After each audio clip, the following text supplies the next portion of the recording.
I always thought I knew my sister, Emma.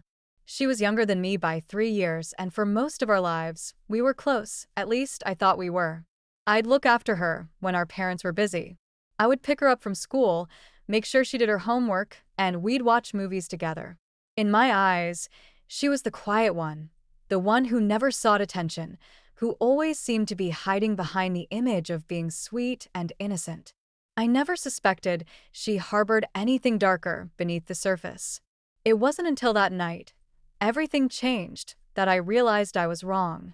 I've always been the center of attention in our family. Outgoing, confident, the kind of person who never shied away from a conversation. My parents were always proud of me. I had the perfect life, the perfect job, the perfect boyfriend. I was the golden child.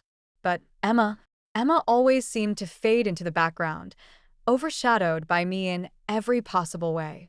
She was never the one to stir up any drama, and, for the longest time, I assumed she was content with her quiet life. But somewhere along the way, things changed. At first, it was subtle. She started dressing differently, more provocatively, like she was trying to stand out. It was just a small shift, something I almost didn't notice. The new clothes, the tighter dresses, the higher heels. At first, I thought she was just experimenting with her style, finding herself, as we all do. But it didn't stop there. One evening, I came home from a date with my boyfriend and noticed Emma wasn't at home. It was unusual. She usually stayed in and watched Netflix or read, but that night, she was gone. The next night, I saw her walking through the door around midnight, stumbling slightly, her perfume heavier than usual. She was tipsy, definitely, and there was something in her eyes I hadn't seen before. Something different. "Where were you?" I asked, a little annoyed that she hadn't bothered to let anyone know where she was. "Just out with some friends," she shrugged nonchalantly, brushing past me. But I could tell from her tone that she wasn't being fully honest.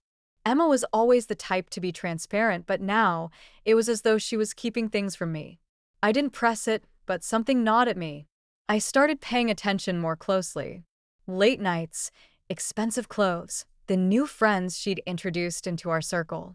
I couldn't help but feel that she was slipping away from me, becoming someone else. The tension only grew when I found out she had taken a job as a bartender at one of the local clubs. That wasn't like her at all. Emma had always been the shy, quiet one who stayed away from places like that. I had to know more. So one night, I decided to go to that club.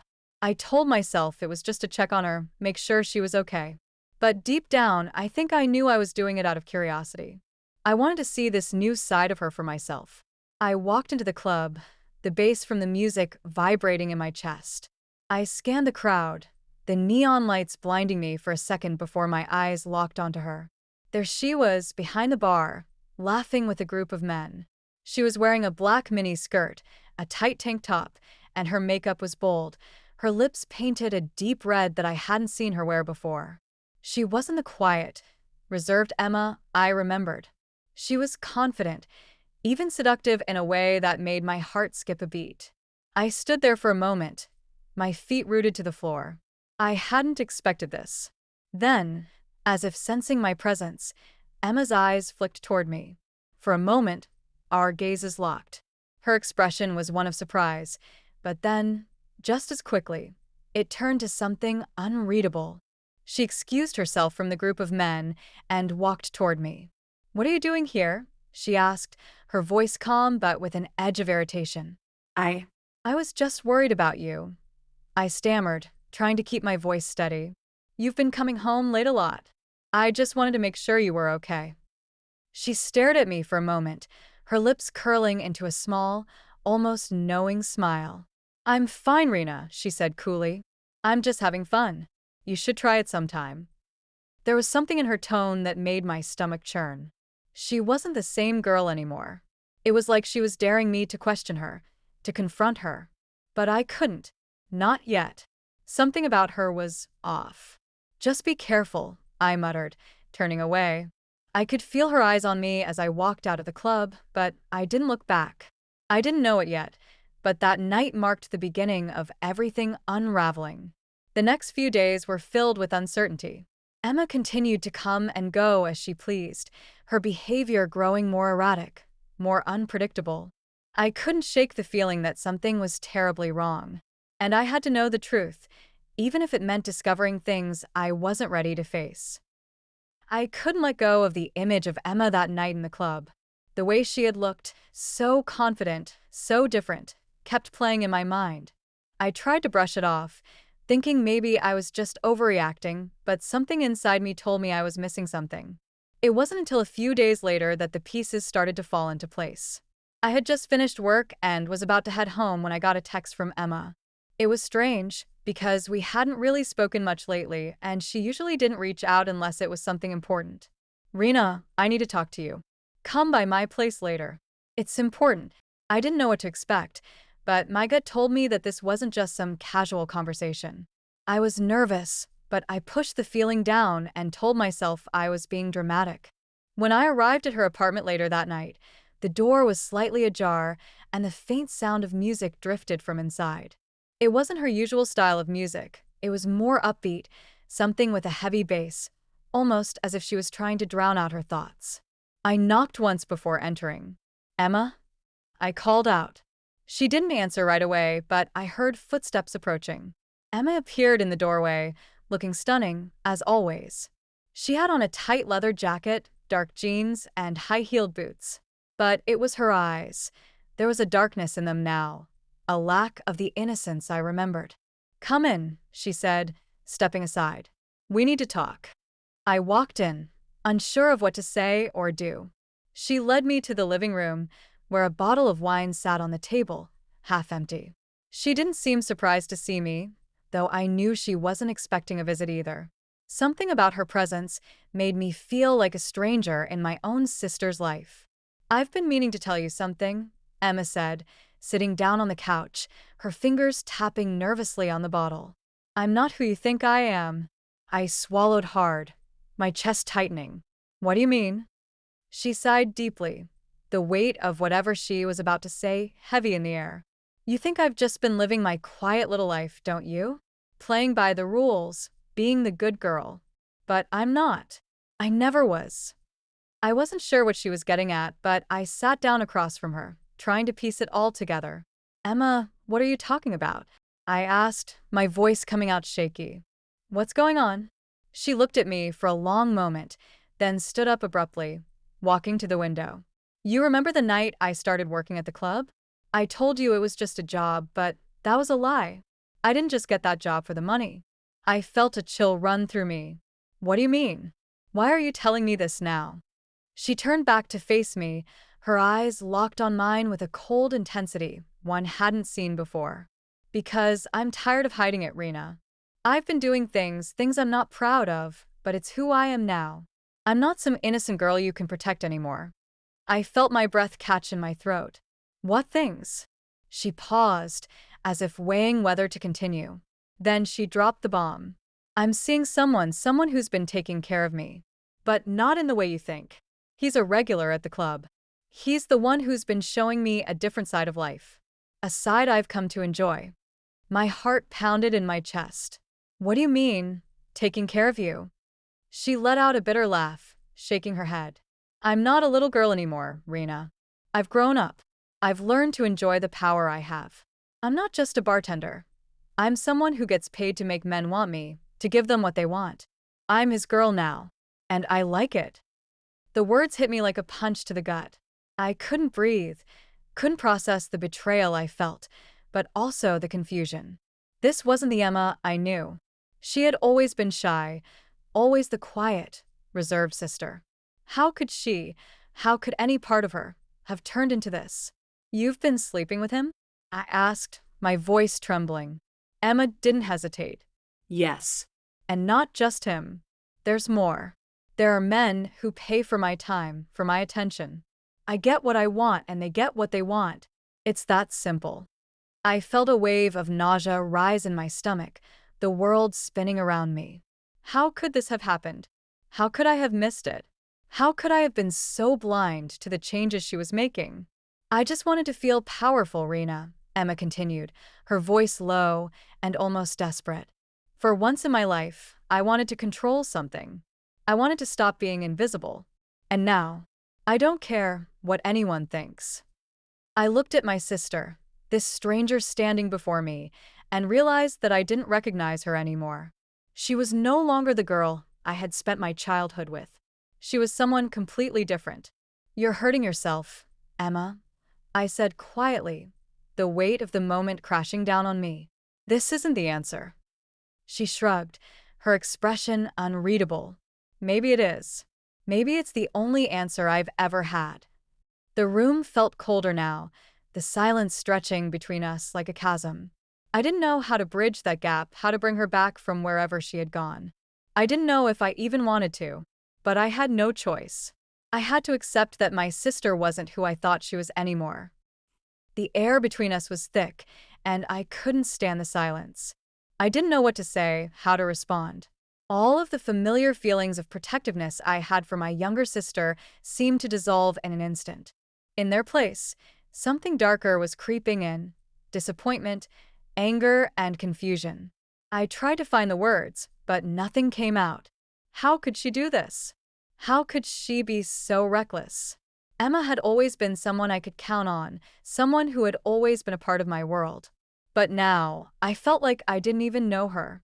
The thought of her being with men, using her body as a means to control them, to get what she wanted, it made my skin crawl. But instead of confronting her with the anger that was welling up inside me, I just stared at her. Her eyes, now colder than ever, didn't hold the warmth I was used to. She wasn't the girl I used to protect, the girl I'd always stood up for. No, she had become someone completely different, someone I didn't know if I could ever accept. "Do Mom and Dad know?" I finally whispered, my voice barely audible. Emma shook her head, a smirk forming on her lips. "Of course not. They'd never understand.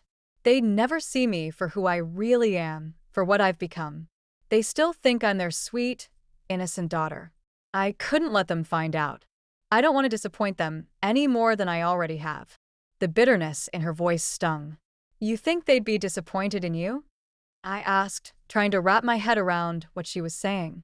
"What you're doing is dangerous, Emma. This isn't you."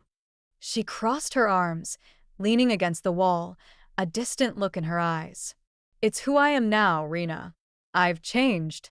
Maybe I always was like this, deep down, but I never had the courage to admit it until now. I wanted to feel free.